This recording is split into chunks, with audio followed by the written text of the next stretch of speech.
Thank you, Luke. Hello, everybody. My name is Jennie McFarlane. I'm the bird conservation biologist for the Tucson Audubon Society. And thank you for joining us today to learn a little bit about what happened with our 2021 Desert Purple Martin project work. When I started putting this presentation together, I realized that we had so much information, so much to talk about, so many different aspects of what happened with this project that I've decided to do this as a series over the next few months. So this is the first presentation of what I predict to be 3 presentations about what we discovered, what happened, why we're doing this project, why these birds are so special, and what we found in 2021 and what we hope to find into the next few years. So thank you all for coming. I do see from the names here that we have quite a lot of people who helped with the project. I'm really very glad to see that. This is sort of a first look at some draft results of our 2021 data. So that's really, I think, going to be a lot of fun for everyone to see. I think especially those who were involved with the project. And if you have not been involved in the Desert Purple Martin project, this may give you a pretty good idea of what the project's about and let you decide if you want to be involved in the future, since this is going to be continuing at least into the next several years. Okay, let me share my screen. All right, is that showing up okay, Luke? Yeah, that looks great. Okay, so I decided to call it the 2021 Journey and Draft Results of the Desert Purple Martin Project. And that really is a very accurate way to put it. This has been quite a journey. In past talks, I've covered how we got involved with Desert Purple Martins at all and some basics about what those birds are. So I've really tried to focus on some new information and some new things that I've realized about Desert Purple Martins. This is a really cool photo taken by Scott Olmsted, who was one of our volunteer surveyors who was involved with endoscoping, which we'll talk about, how we had volunteers endoscoping this year.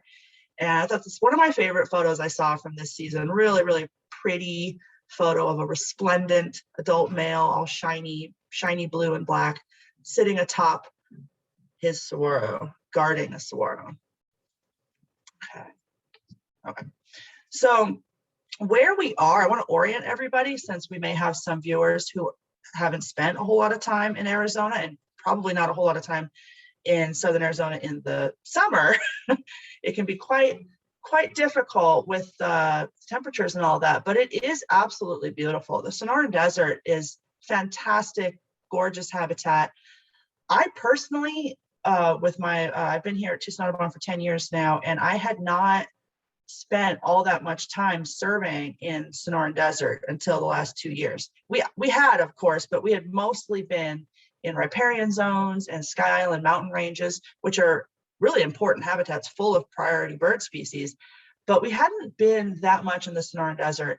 And I had a similar experience when we focused on Sky Islands for about 5 years previously, where I was doing yellow-billed cuckoos, where being in that habitat so much, I sort of fell in love with that habitat. And that has happened to me again. I've fallen in love again, this time with the Sonoran Desert. It really is absolutely stunning out there. It's got a lot of personality. It's got a lot of greenery, especially during the monsoon rains. So if you have not visited these habitat types, places like Saguaro National Park, East or West, or Tucson Mountain Park, in the summer, I highly suggest it. You do have to get up pretty early, but it's beautiful. It's full of animals and birds. And if you do go spend some time out there, just, be ready to fall in love, because it really is a fantastic area. So purple martins are a full species. Desert purple martins, which we keep referring to, desert purple martins are a subspecies, a fully recognized subspecies. So this is an Ebird Abundance Map. I really like these. I almost always include one in my presentations. They're really cool. You can go onto ebird.org from Cornell for free. If you haven't checked it out, I highly suggest it. And they have this whole Explore tab where you can view products totally for free that they've created, like this. This is a abundance map. Now, how this is going to work is this is an animation. This bar is going to move through the year, January through December, and these relative abundance colors are going to shift. So it's showing us both where a bird is located. In this case, this is a purple martin map, showing us where birds are located, but also how abundant they are while they're there. And the timing of it. So it's got sort of 3 levels going on. It's a really cool animation. You can see these for hundreds of species if you go onto the eBird website. So let's play it. So as we come into February, birds in the east start coming in. And then once we hit May, June, the western martins start flowing in, as well as up into the coast. And then in this winter, they return back to South America. So these birds are long distance migrants, and this really helps us understand that they travel all the way to South America to winter. And then when it's nesting, when it's time to get ready for nesting, they come all the way up to North America to do that. So we're gonna play it one more time. Keep an eye on how abundant they are in the east, which is a different subspecies from the ones we have. And then look at how disparate they are out here in the west. And the timing's quite different too. So the eastern ones come earlier. And then once it hits May, you start getting them in the west. And they're really quite isolated pockets of range. And this is very true for purple martins. There are 3 distinct subspecies, and where they're located and their habits are quite different. So this is a zoom in map. This is also from eBird. This is one of the many products you can view on eBird that are totally free. This is one that they've had a long time that I have used for many years, these really detailed range maps. So this is an eBird map that I pulled for July and August for purple martin species. So I zoomed into our area here of the Southwest, including Northwest Mexico. So you can see here, there is in July and August only, because we do get migrants coming through in the spring. So the map can be a little, if you look at the whole year, it can show some migration coming through, but this should be just breeding, July and August. So you can see here, they are quite abundant here in the Tucson area south towards the border. There is some right here along the Mogollon Rim, which is going to be a different subspecies since there's no desert up in this region. But down here in Mexico, there are some sightings that happen in the summer, and these would be also the desert purple martins. And down here in Baja, this is such an interesting story. So I did want to cover, this is something new I've learned since we last talked about purple martins, about what's going on down in Baja. So I did want to talk about that because I think it's really very interesting. So purple martins in the desert is such an interesting concept. If anyone here spent any time in the East or even in places like Central Texas or the Midwest, you've probably seen those giant purple martin condominiums or like the hanging white gourds or natural gourds that people hang for purple martins. And purple martins in these areas are like superstars. They're absolute celebrities of birds. People love purple martins. And I mean, birders love them, of course, but I mean, non-birders love them. It's like when out here, when people see a cardinal and they just love it, or a roadrunner, they have celebrity status like that. And people will hang these condominium apartments every year, raise them on flagpoles type thing. They're huge. And the martins come back and they nest in their yards and people totally love it. So I think purple martins are really very well known in the eastern half of the United States, but far less well known out here, even though we have this really interesting, very cool, dynamic subspecies of purple martin nesting right here in the Tucson area, Green Valley down into Sahuarita towards Nogales as well, and west into the Altar Valley is really the sort of stronghold for them here in Southern Arizona. Now, this is a really good subspecies map. You can find these in the National Geographic Birds Field Guide, which is, I think, one of the biggest strengths of that field guide is it has really well detailed subspecies maps of ranges. So if you can see here, this is showing the range of the species of purple martin. So the Subis, which is sort of like the primary, how do you say primary, the most abundant subspecies of purple martin has quite a large range through this is just breeding range. The orange here is breeding range, yellow being migration here in the eastern sort of half of the US. And then the arboricola, which is the other western subspecies. These guys are also pretty wild. They do use nest boxes, but they also nest in like woodpecker holes and ponderosa trees. So on that range map, when we see birds along the Mogollon Rim, up sort of like in Flagstaff area of Arizona, these are the arboricola. These are the ones that will nest in trees. And then down here, we have the Hesperia. These are our little guys of interest who nest in cacti and saguaros, as well as another type of cacti, which we're going to talk about in a moment. But the breeding range is quite restricted. You see here, they're in bits of the Sierra Madre, Southeast Arizona, Northwest Mexico, and in Baja. So really very restricted and very interesting birds. And they are physically different. We've covered this in past talks in detail, but they're a bit smaller, their coloration slightly different, and they have slightly different vocalization. So they are different, they are like physically distinct as well as behavior distinct. Okay. So this is a really interesting map that I found online of the Sonoran Desert. So these are very Sonoran Desert type birds, these Hesperia, these desert purple martins, we keep calling them, it's the subspecies. So this peachy colored region is showing where Sonoran Desert occurs in the world. In this case, it's pretty restricted desert. And this little patch of green is where saguaros occur. So the Sonoran Desert of Arizona is pretty much dominated by saguaro cacti. And that is what we find the martins nesting in exclusively so far. It's that they pretty much are tied to saguaros in Arizona. However, these areas here that are also Sonoran Desert into Baja have a different large cactus. So these are cardones, and they're really cool. I really want to go down to Baja and see them in person and see the martins using them in person. I have not yet, but they are related to saguaros. I found a really interesting blog post talking about the differences between cardones and saguaros. They are much, much bigger. Like, look at this guy. This is a historic photo of a giant cardone cactus in 1895. They're huge. They are similar. They're columnar cacti. They grow arms like a saguaro that we're more familiar with.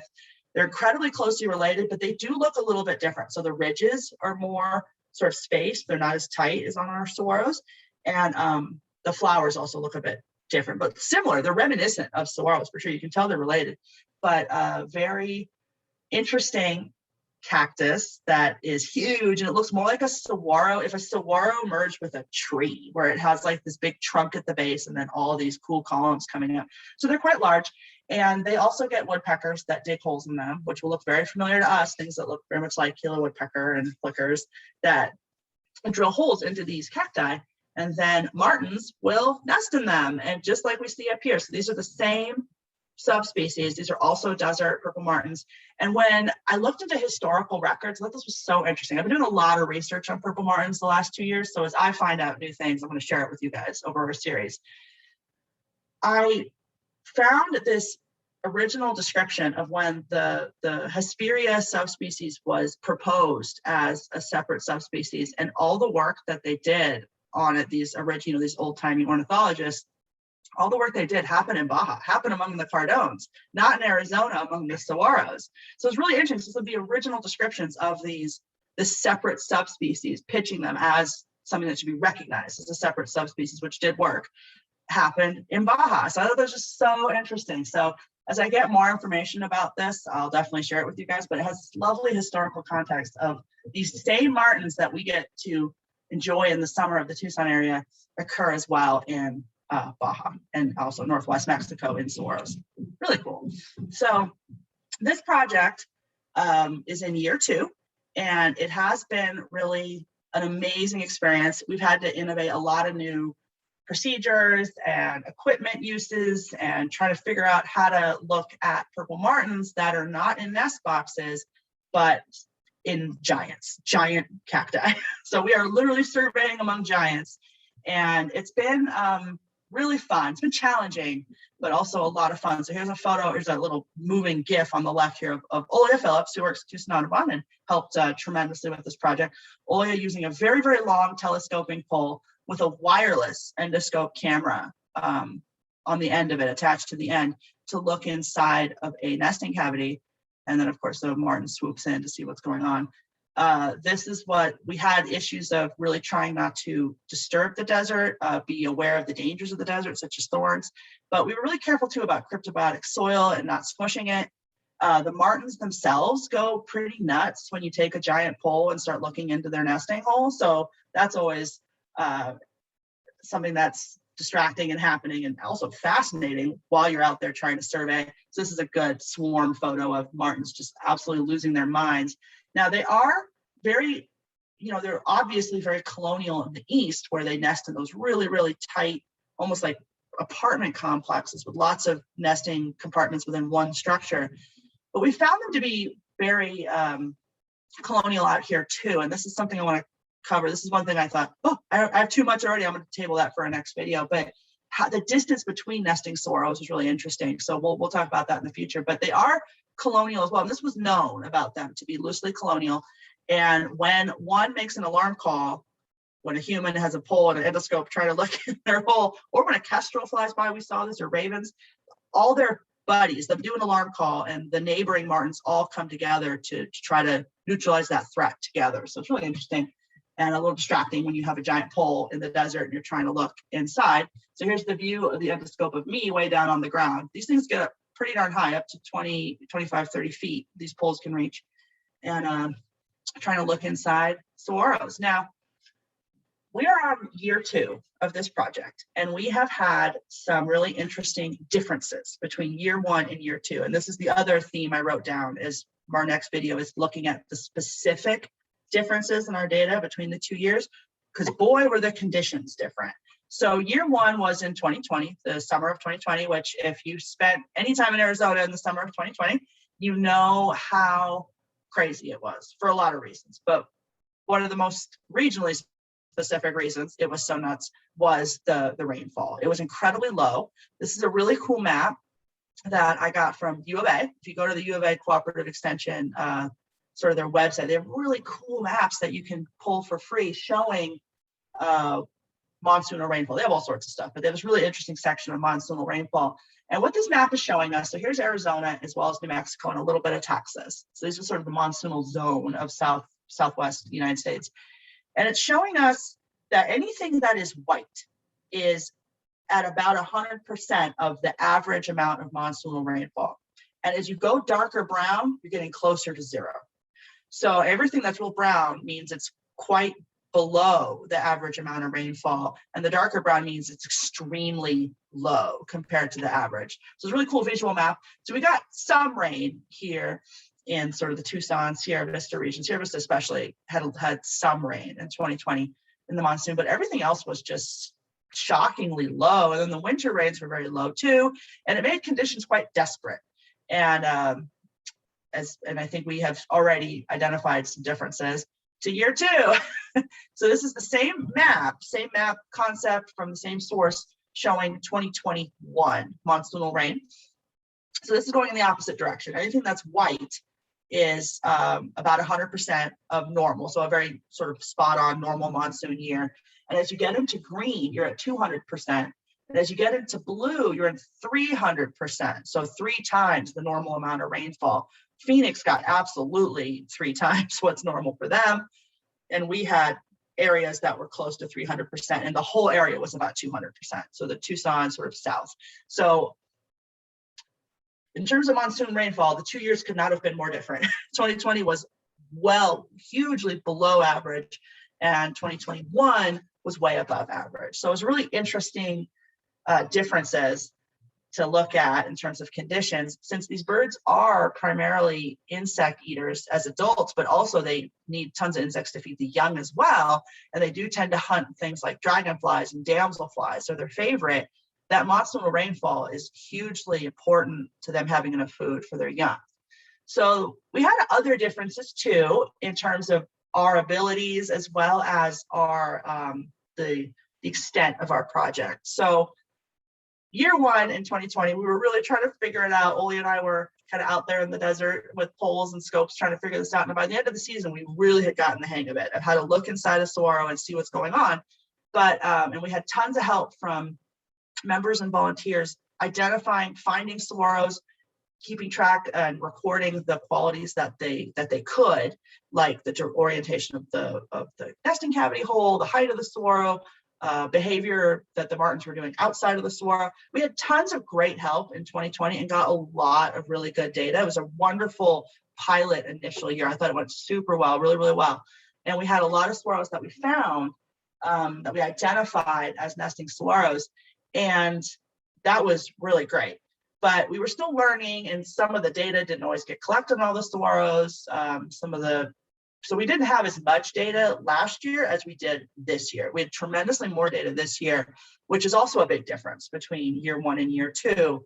And we're going to talk about that. It was great. So year 2, our results map was much more full. So this is actually a bit more zoomed out, I now realize, but huge amount of saguaros in the West Tucson, East Tucson, as well as the Salrita and Green Valley area, as well as some in the Altar Valley. I went out and identified a few nesting saguaros as well as purple martin locations in the Altar Valley, which was great. And so just the amount of data we had and the quality of the data we were gathering was better and more dynamic, which is also giving us some really interesting results to look at. So we definitely had more endoscopes on the ground, which was awesome. I did partner, we've had such help from agencies. So I did get with Arizona Game and Fish, their permitting office, and found out that, so even in year 1, we had a permit to do this endoscoping into saguaros, but it was restricted to like staff, myself, Olia, and a few staff. But then I pitched an idea to Game and Fish of, if we did a training workshop, could I put volunteers on the permit as well? Make it so that it's totally, that one, first of all, then everyone knows what they're doing, but 2, that it's totally above board, that everyone's out there surveying. And Game and Fish liked the idea and they approved it. So we did have a workshop at the beginning of the summer in 2021 this year, and had some really great participants show up that were really very good sports, that learned how to use the poles. There we are at the Mason Center, where practicing on saguaros that didn't have anybody nesting in them, trying to get the hang of using a wireless endoscope that talks to your smartphone, that shows you the image of what the little camera is seeing on your phone, and as well as trying to get the scope up into the hole and then angle it correctly so that you can see what's going on. It's a simple concept to understand and a difficult skill to master, for sure. It takes a lot of practice, and people got some amazing videos and photos doing this. Our volunteers did, and got us just a tremendous amount of data, way more data than we had in 2020 when it was just a couple of us out there doing this. So here's the crew, and this was the survey or training day. This is workshop day out at Mason, and mastering using the poles. Now, what does an endoscope see? So this is such an interesting thing, and if you've done this, I know some people here in the audience have done this year. If you've done this, you know what they see. But for those who don't know, I wanted to play a little video. So this is showing martins, of course, at a saguaro in Saguaro National Park East. And so I have an initial shot of the outside of the saguaro, the adults going nuts. And this is sort of what a scope sees looking in. Oh, there's a mama on her eggs. This was last year, 7/22. But I wanted to give everyone a sense of what you can really do with this technology. So then we, same day, but after the mama flew out, looked at the eggs, 8/6, here's the babies, little feathered babies, slightly feathered, which we're going to talk about too, the specificness of this. And then much cuter looking babies in the same hole, same nesting cavity. There they are. So it really gives you an insight into what's going on. And along this, it's getting closer. It's not there, of course, but it's getting closer to what the East Coast studies are able to find, where they can lower a whole apartment complex of nest boxes, open inside and look inside and see exactly what's going on, or where they have like live cameras watching inside of a nest the whole season, since those are artificial nest boxes. Saguaros, you can't do that, obviously. So these cameras are getting us closer to that kind of level of data that the Eastern Martins studies have been able to find. So one thing that was really great this summer in 2021 was we had way more people out there looking at saguaros, endoscoping, as well as more people just documenting saguaros. So we did get a lot more data this season on exactly the compass direction that a purple martin cavity is facing. So if, like, from the point of view of this little guy, when he's looking out of the hole, what direction is the hole facing? If you've ever been out in the Sonoran Desert, you know that these saguaros are absolutely riddled with holes, tons of woodpecker holes, and the martins sort of have a choice on which hole they're going to take. Now, they're limited to what's available, for sure, and what's big enough for them, but they do have choices on what they can nest in. And it was really interesting to get this data and see that 72% of the holes that we identified as active nesting holes in 2021 had some sort of westerly exposure, whether it be north-northwest all the way through south-southwest, with the vast majority being west-southwest. So pretty much westerly oriented, the vast majority, 72%, well over half, with but every direction being represented. We did find some to the east, to all types of eastern orientation, but the vast majority were westerly. And this lines up with what we found last year. We have much more data this year. We had 88 cavities in our data set this year that had this specific compass direction data recorded. And we had fewer last year, but found similar results. This also matches up with the really great paper by Professor Stoochberry that was done in the early 90s from work she did in the late 80s, which was the last significant desert purple martin work that happened in Southern Arizona, was Professor Stoochberry in the late 80s. And she found similar results of mostly westerly oriented nesting holes, which is so interesting because that's not what you would expect. You know, we tell people when they hang nest boxes that they should point them east or north to avoid the afternoon sun. But here's these martins just more than half the time choosing westerly pointing holes, which is just such an interesting part of the story with these guys. We had a lot of increase in our abilities, as well as sort of understanding what was going on in 2021. It's year two. We had a much better sense of what we were doing, and we gathered our data, I think, in a much better way. The volunteers were great, did a great job getting all this data in the way we were asking, with sort of much more detailed, guided questions about what was going on. And nesting stages was a big thing for us this year. We wanted to get a better handle on the timing of the different nesting stages. So there's a lot of inference you can do without a scope. Just watching a saguaro, you can tell when the parents are bringing food, that sort of thing. You can tell when nestlings are poking their little heads out, begging for food. So there's some information you can get without a scope. But if you want to get very specific timing on these guys, you have to see the babies. And in our case, in the Sonoran Desert, it's going to be with an endoscope on a pole. So we were able to get a lot of really good, very specific timing. We did create a guide with help from Purple Martin Conservation Association out of the East. These are photos of eastern martins, but the development is going to be very similar. So we created a guide that you can see online on our the TucsonAudubon.org Purple Martin page. Has all of our protocols and our things like this guide that I'm showing just a screenshot of, that you can just view for yourself. It's really a lot of great information. And we had very specific guides showing exactly what the babies look like at each day of development, so that we could accurately age the birds that we were seeing in endoscope footage. So I want to go through those different stages because I have a graph coming up. So I want to go through the different stages and what they mean. So the first stage that we were documenting was nest building itself. Martins are known to gather green leaves and put them in their cavities. So this is an actual photos from this year. This is a martin gathering leaves off of an ocotillo branch, and a male. And then we watched him bringing them back and forth to a nesting hole. And this is what a hole looks like. It's got some green leaves in here, as well as some little bits of grass and non-green leaves that were previously green, I assume. And I've been reading a lot about eastern martins, and this is what they do as well. They often bring in grasses and lots of leaves and green leaves. And as they have eggs, they continue to bring in green leaves. But this is a phase that we were documenting of green leaves present, which means they're planning on nesting, but no eggs yet. That eggs is a phase, an obvious phase that we were documenting when eggs are present. And these are actual endoscope photos from this year and inside saguaros.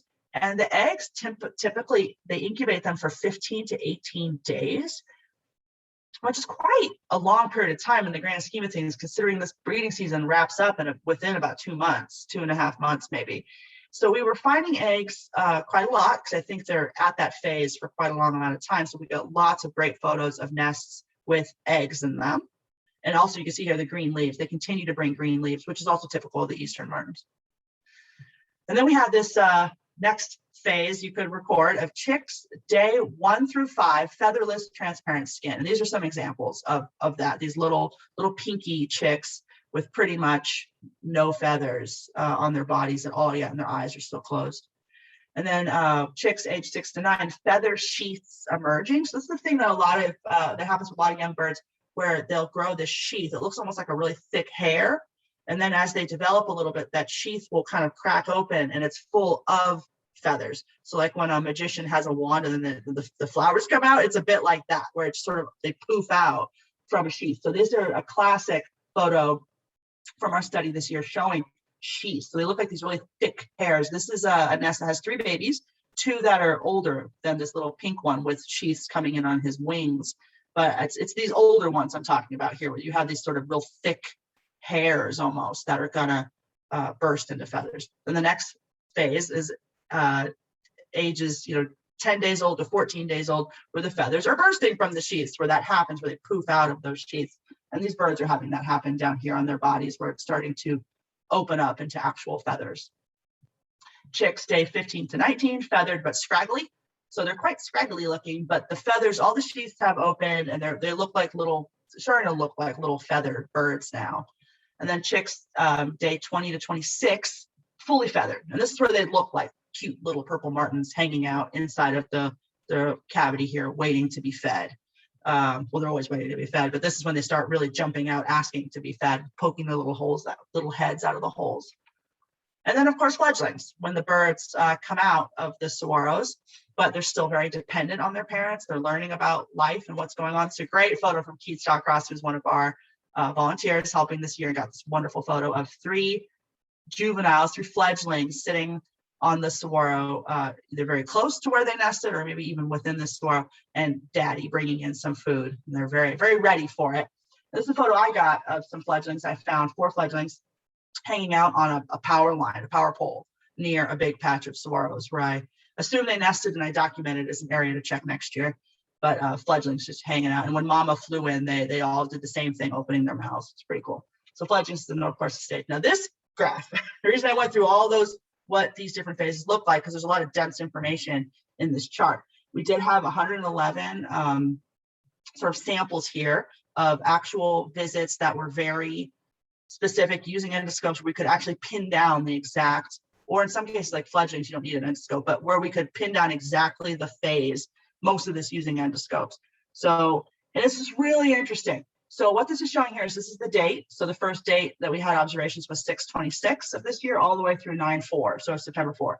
So you can see that I have this category of exterior observations indicate nesting. So that could be happening throughout, but it clustered at the beginning and towards the fledgling phase, or when the babies are really sticking their heads out and the parents are just feeding them like mad. Things that are obvious outside, standing outside of a saguaro without a endoscope. And then this next category of nest built, no eggs, but green leaves, was really clustered at the beginning of the season until July 5th. Then eggs present, this is my favorite line of all these. Eggs present really clustered right here at the beginning. Sort of July 5th through July 14th, and then another cluster here at July 15th through like maybe the 21st. But then it was happening throughout the season. So eggs were still present in nests, in different nests. We were finding eggs on 8/8, 8/15, 8/17, 8/19. So we were finding eggs very late in the season. And this became a theme of seeing that the timing was by no means synchronous for these birds. It tends to cluster, which is what I was so glad to see here on this this results chart of our 111 samples. But it clusters for sure, but there's also these outliers that occur, which is really interesting. So then as you would imagine, day 1 through 5 clusters in sort of mid-July to late July.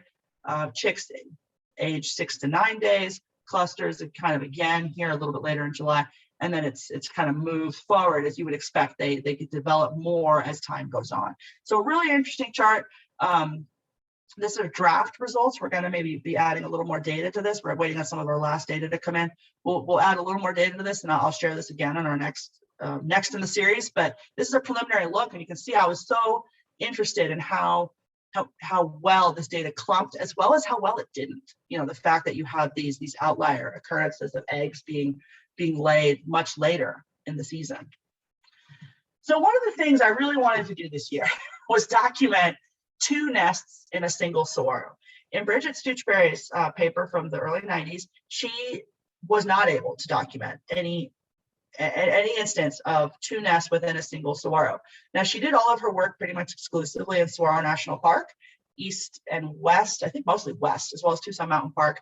And I have to admit, we did not find it there either. So I think where those saguaros are very densely packed in, they probably don't need to nest 2 per saguaro. But we did document 9% of our saguaros this year had 2 nests within a saguaro, which I think is pretty darn high. And it tended to be in areas though that were less densely saguaroed, where the saguaros were maybe a little more spread out, often quite big saguaros this was happening in. And I think this has to do with the fact that they want to be colonial, they want to be near each other, they need that support system of other martins showing up for when there's danger. So if there's not that many saguaros, you guys are gonna have to share a saguaro. And so we did document this several times this year, beyond doubt, which was really fun and so exciting. This is a photo I took with my phone in Sahuarita. This was Sahuarita, east of the I-19, and on a place called Man Road. If you've ever driven along Sahuarita Road, this was south on Man Road in private property, but I could see this from the public road. And so here's a proud saguaro with a little daddy sitting on top. And you can see there's a nest here and there's a nest here. So I have a zoom in.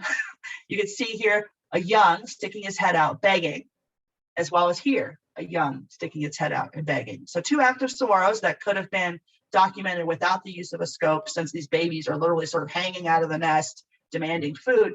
And the reason this was important is we have a lot of occurrences of birds coming in to multiple holes, but you never know if they're actually nesting in those holes, because sometimes they're trying to trick you, sometimes they're just maybe roosting in there, or maybe they get confused and go in the wrong hole. There are a lot of documentation of this happening in the east, where they'll use multiple holes. They nest in one, but they utilize many of the holes, but it's still one pair nesting. Utilize them just to like hang out or defend them, that kind of thing. But this is beyond a doubt 2 active nests, since these young are hanging out. We did have another saguaro though, where I was able to prove in a different way that these were 2 active nests. So this is again in Sahuarita, where the saguaros aren't as dense. Sahuarita, east of I-19. This is my saguaro called Country Club 2. They're all named names like that. And I suspected there was 2 nests in the saguaro in 2020, but I wasn't really able to prove it beyond a shadow of a doubt. Like I sort of, but not as dynamically as I did this year. So I suspect, I watched it really closely. I became a bit obsessed with the saguaro and watched it quite a lot in Sahuarita. And there was also a house building happening right nearby, like within, I don't know, 300 yards. There was a new house being built, which I also was curious if that would affect the martins, but they seemed to nest successfully. So I was a little bit obsessed with that too. But this is the saguaro. This is Country Club 2. And you can see here, this is a photo I took through my windshield. There's 2 nests going on. I zoomed in and lightened it, and you can see here, here's an adult hanging out of this hole, bringing food. And here's a little rear end of an adult that went into a hole with its little wings and tail sticking out. Now, this looks like for sure 2 active nests, but I was also able to prove it with the endoscope. So this was on August 14th. This is what both holes, so this hole on the left with the full adult out, this is what the view was inside. 3 really feathered chicks. This one on the right, this further right hole, had 3 eggs on leaves. So again, this proved beyond a shadow of a doubt 2 active nests at the same time in the same saguaro, and also demonstrates just those differences in phase that can happen, where these are pairs right in the same saguaro. One is on pretty old chicks and the other is on eggs. And later those eggs were chicks. So these are fresh eggs, not old eggs. Another really great thing that happened this year was we got, Dan Irola, who I think is on the top, but sent me this book. It's a really great, interesting book. It's about martins living in Sacramento. It's a really interesting book. I've been reading it. And Dan gave us some great data. He had come through here looking, because he's a specialist in sort of the arboricola, the California martins, but he had come through here interested about the desert martins and saw that we were doing a project, and he found some saguaros himself and sent us some great data that we've utilized. But also, he's one of the co-authors of the Cornell profile on purple martins in the Birds of the World. So this is a service that has really fantastic, and almost like an encyclopedia of birds of the world, and has profiles on all these species, and you can access it online. It is a subscription service, but I think it's well worth it. It's very, very good. And Dan very kindly asked us if we had any information we wanted to provide, and we were able to give him some of the information and discoveries we'd had along the way. And they incorporated all sorts of great stuff about these desert martins, since more and more is being known now, as well as a lot of great photos. So this is showing some photos. These all 3 are photos of the Hesperia, because it's like a little sub profile within the profile of Hesperia. This is new. So this has been very freshly revised, and you can go see it now and look at all this great new information that they added about the desert martins. And here's a martin hanging out of a saguaro. Here's that same photo of the 2 active nests that I just showed. So my photo got put into the profile, as well as sort of showing the 2 western types of martins. So the ones that nest in trees, the arboricola, as well as the saguaro nesting, desert purple martin. So it's getting like more traction, the fact that these birds are so cool and are so much less studied than the eastern martins, and how much great information can be found about them.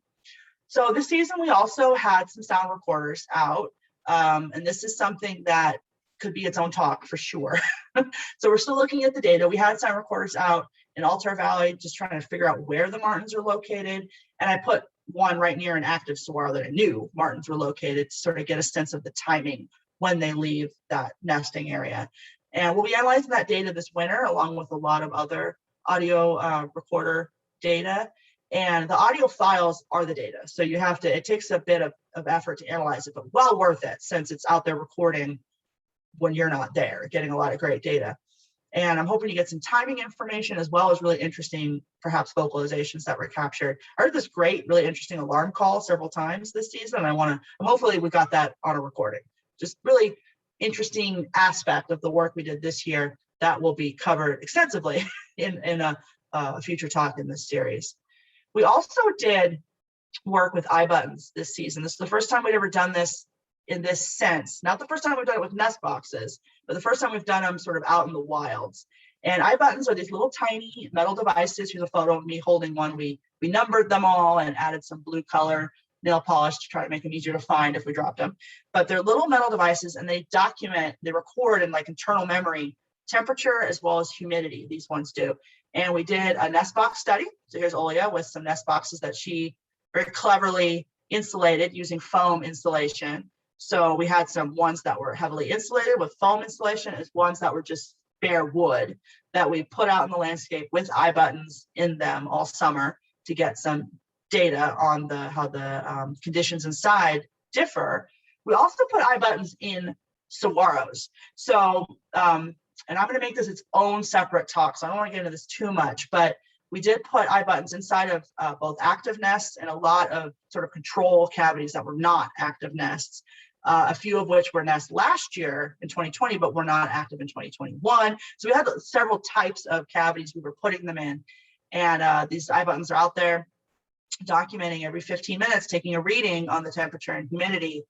And it was tricky for sure, dealing with saguaros and trying to get small devices inside, and especially getting them out of saguaros was incredibly tricky. We've had some bumps, and I would also implore the audience, if I do need some help with this aspect. So we had some challenges for sure. Getting the buttons in was difficult, but we did figure it out. I made several drafts of a device that did get the buttons inside the saguaros, but getting them out has proved difficult. I had issues like this. This saguaro this saguaro here with the martins flying around was one in Saguaro Park East. I did put several eye buttons in these cavities, including this one here pictured in an active nest. When I went back to get them out though, the saguaro had actually fallen down, which really upset me. This was my favorite saguaro I was watching. It was the first one I had found active nest, and the first one I had successfully endoscoped in 2020. So I was first confused that I couldn't find the saguaro, and then I did find it laying down on the ground. And the eye buttons are unfortunately underneath the saguaro based on trying to figure out how it fell. So I haven't gotten those ones back yet. I'm hoping it'll dry out a bit, and maybe we can perhaps find them on the ground. So we've also had a lot of trouble getting the eye buttons out. So my original plan was to use magnets, like fishing line magnets with a pole to get them out. That has not been working yet. So I do have an ask for everyone out there. If you have, there's 2 items that I think will help us. If anyone has a high quality metal detector, I'd be interested in borrowing that for a few weeks if you're willing to loan it. We have a small metal detector we've been using, like a little handheld one that has helped us find a few of them. But I think we might be able to find more, especially in a situation like this with a fallen saguaro, if I had a really high quality metal detector. So if you have one that you're willing to lend, please reach out to me, and or even come out with us and do it.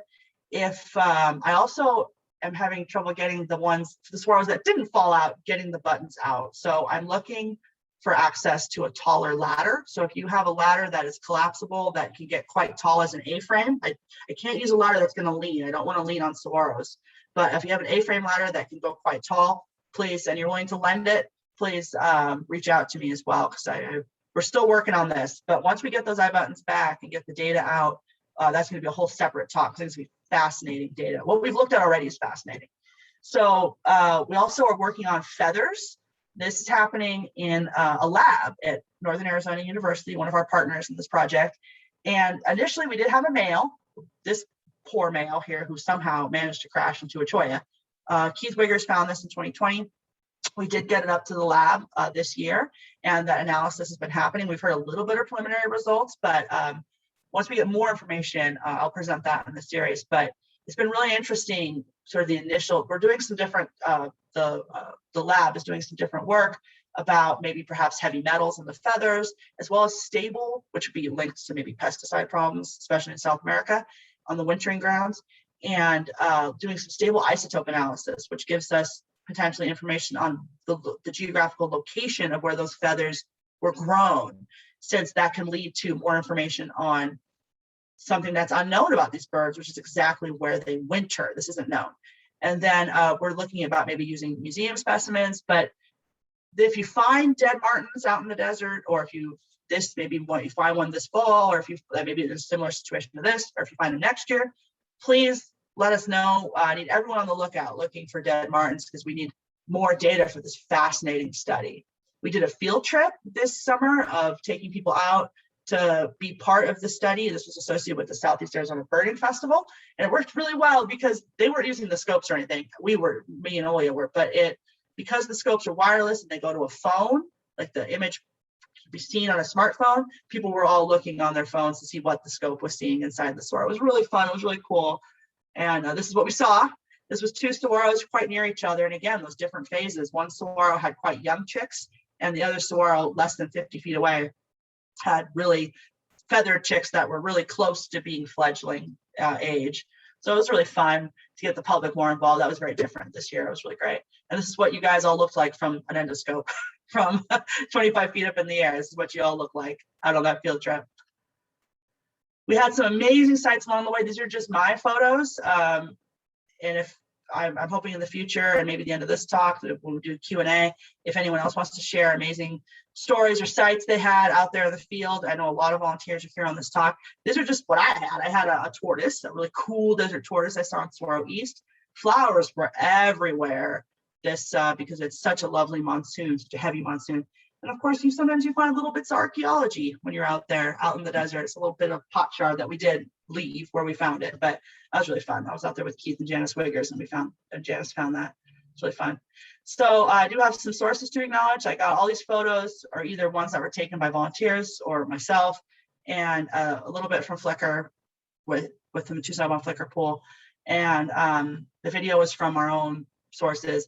And then the screenshots were from the Cornell Lab of Ornithology, Birds of the World Online. And I'd also like to thank our amazing partners. The Purple Martin Conservation Association gave us so much background information on how to do this, so much help sort of troubleshooting some of this stuff, as well as that guide. NAU, valuable partners with that lab analysis. Ultra Valley gave us a really nice science grant to go out into the Ultra Valley and look for purple martins. We did find active saguaros, which will continue into next summer. This is also work supported by the ABSI, Arizona Bird Conservation Initiative, which is out of Game and Fish. So this is a larger project of the Arizona Important Bird Areas program, since they are a priority species for IBA. So I do want to acknowledge Game and Fish as funders through their ABSI initiative. And then the University of Manitoba, where we've covered that in the past. Our original encounter with endoscoping saguaros happened with Kevin Fraser of University of Manitoba. So I want to acknowledge them too as partners. And I am going to stop sharing my screen now, see if anyone has any questions. Oh, I see comments came in on the chat.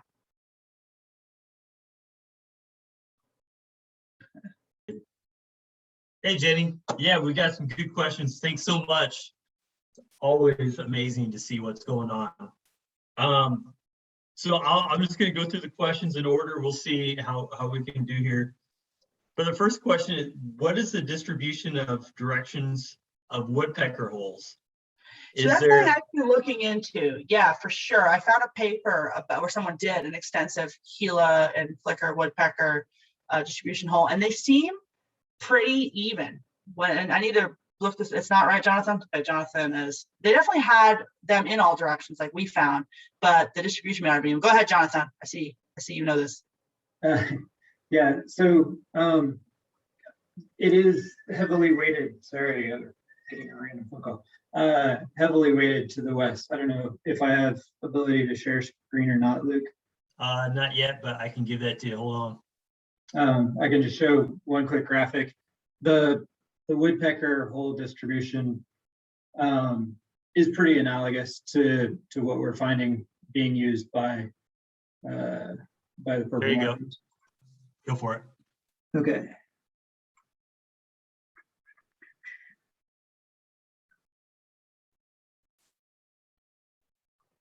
This one. Jonathan Horst, by the way, is our Director of Conservation and Research.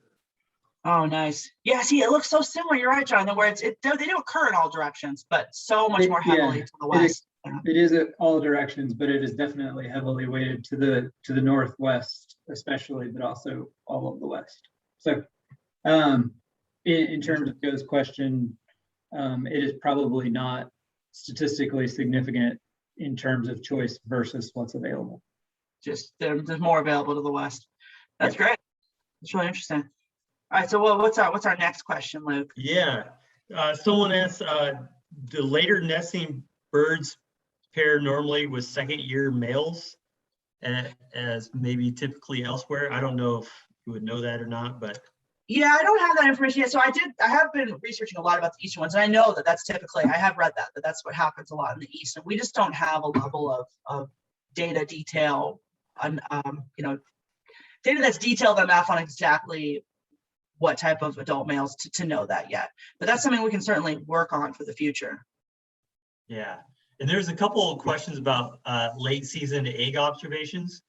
Those late season egg observations, were they eventually hatched or were they normally nest failures? Yeah, that's a good question. I was gonna cover that, and I saw I was like running out of time. So in 2020, I had a nest that had eggs really late, and I kept watching it, and they never hatched. So I thought, okay, well maybe that's what's going on in year one. But in year two, when I had late eggs observations, especially if they were my own observations, I went back for sure to see if they hatched, and they all did. They all did have babies, so they weren't like infertile eggs or something. A lot of these late egg observations were actually late laid. Yeah, and Dan was wondering if maybe some of those late egg records could have been nests that had failed earlier. Yeah, that's what I'm thinking too. So either they're just younger birds, or for whatever reason they nested late, or they may have been nesting again because the first one failed. Yeah, that's my working theory as well, but we don't quite know for sure. Yeah. Another question kind of about that, was the incidence of 2 nests per saguaro higher in 2021, perhaps because of higher insect abundance, resulting in less birds being territorial? It's hard to know. I suspect not, since it's a bit confounded because we had so many more saguaros that we documented in 2021 than 2020. We had more people out there looking. We had a better skill set of scoping correctly. We were just better at it. And I think we may be able to do analyses like that into the future, but because the amount of people out there, the amount of saguaros we had was so different from year 2 to year 1, that could well be the cause of finding more of anything. What was the highest number of eggs found in a nest?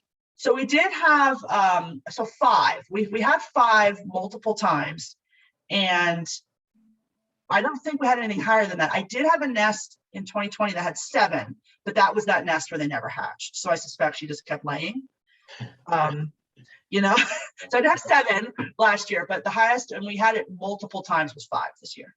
Okay. Yeah, it looks like Olia answered Jennifer's question about whether desert martins use the condo nests, and so they're not known to use nest boxes, but hoping to learn more about their needs and test out some designs. Exactly right. Thank you, Oya. Yeah, they're not documented using nest boxes out here. The other Western subspecies, the arboricola, will, use nest boxes, which I know you know that personally, Luke. But the desert ones have, as far as I know, never ever been documented using nest boxes, and then almost exclusively in saguaros. But we are going to be working in this coming years and into future years on trying to develop a design that they might go for.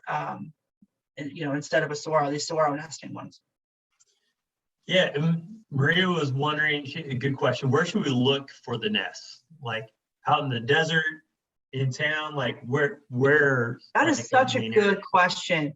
So I was on a hunt that for year one to try to find the most urban purple martins I could find. And boy, was it difficult. They're not really in urban Tucson at all. You can have a huge, beautiful saguaro in your yard in more urban Tucson, and you're really not going to have martins using it. I think they need a considerable amount of intact desert nearby for them to forage and to, feel like it's a place they should nest. And we did find martins nesting in saguaros in kind of like suburban areas where it's very loose housing, loosely dense housing. I found some in the yards of sort of like ranches, almost like ranchette housing that had adjacent desert. And of course, they were very abundant in these wild areas. So we had several nests in Greasewood Park, west of Tucson. That was sort of the ones closest to what I think of as like Tucson town, Greasewood Park. But they're all over Saguaro Park East, Saguaro Park West, Tucson Mountain Park, these more in sort of intact desert giant patches. Mm-hmm. You have time for 3 more questions? Yeah. If you got time, I got time. Yeah. Keith was wondering if you're able to determine if the males do any brooding. I did see males sitting in nests when there was eggs there.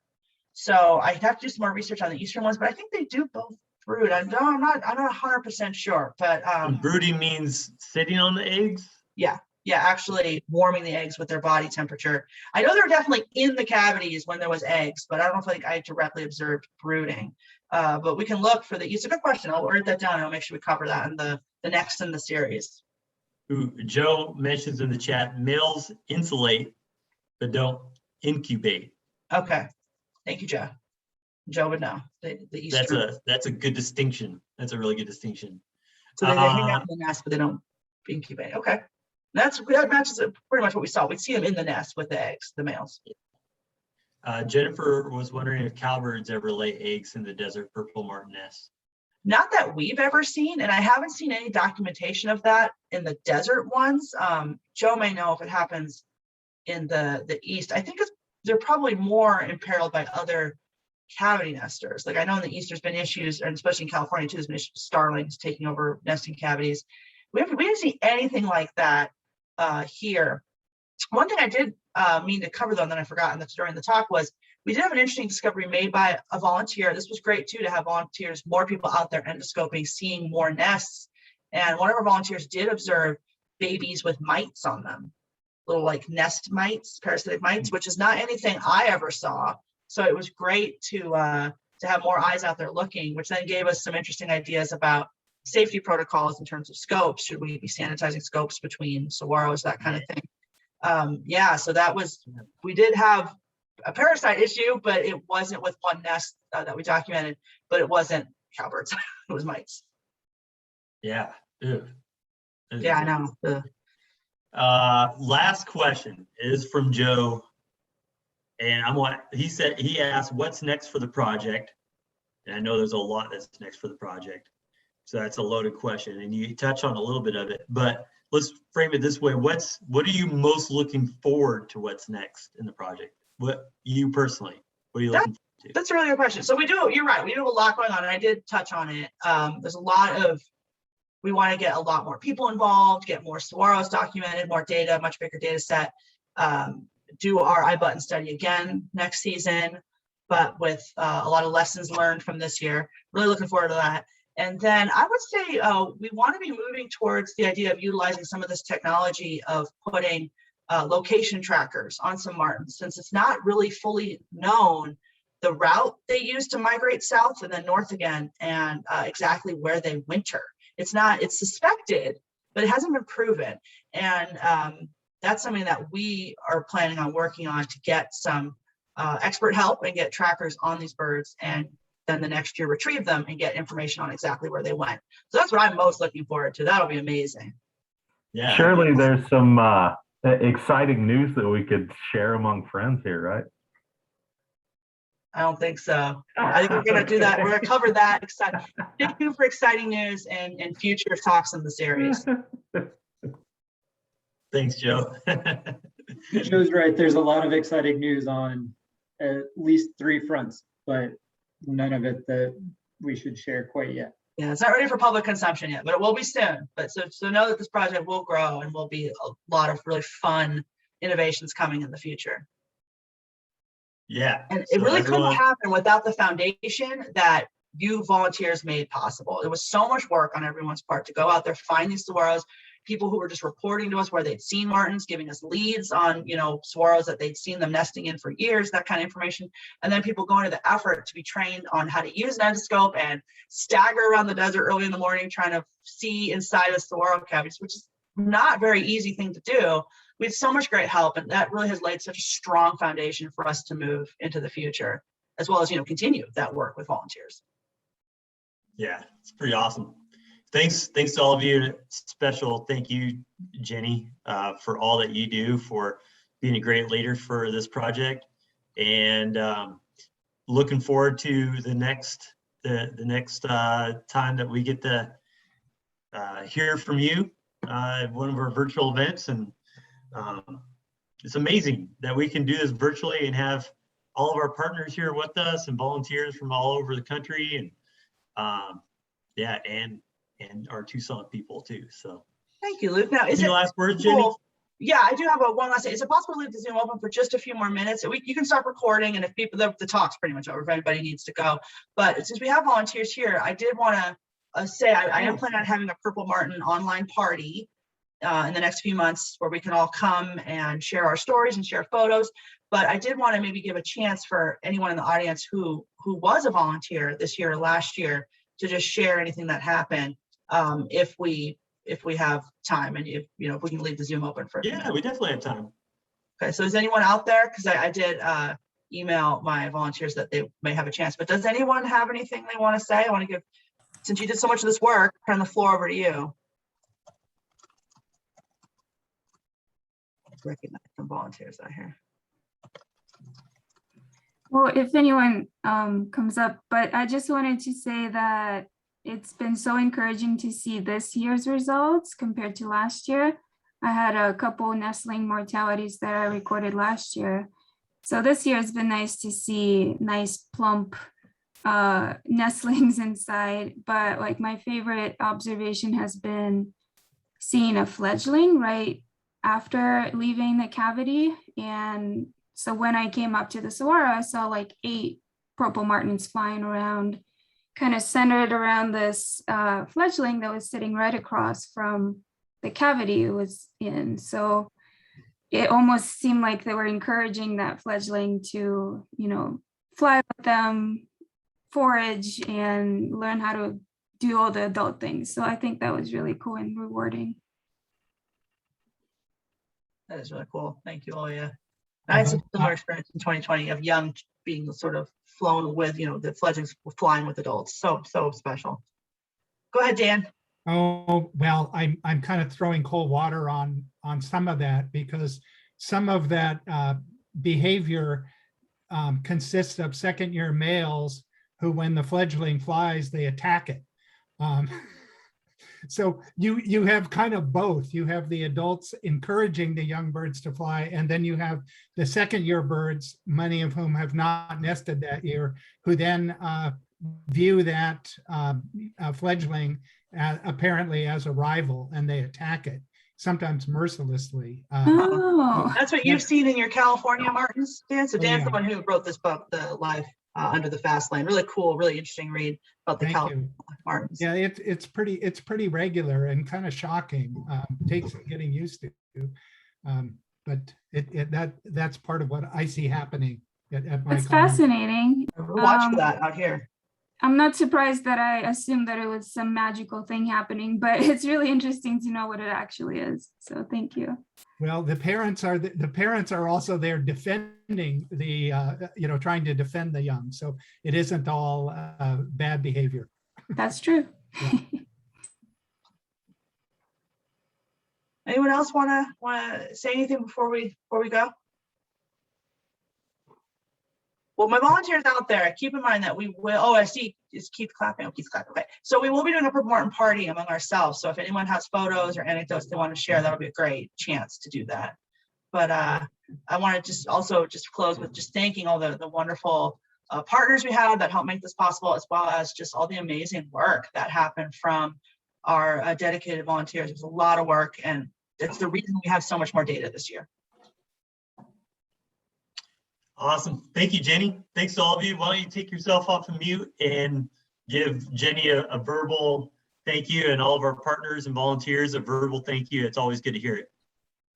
Thank you, everyone. Thank you guys. You're a great audience. Thank you. Thank Awesome you. work, guys.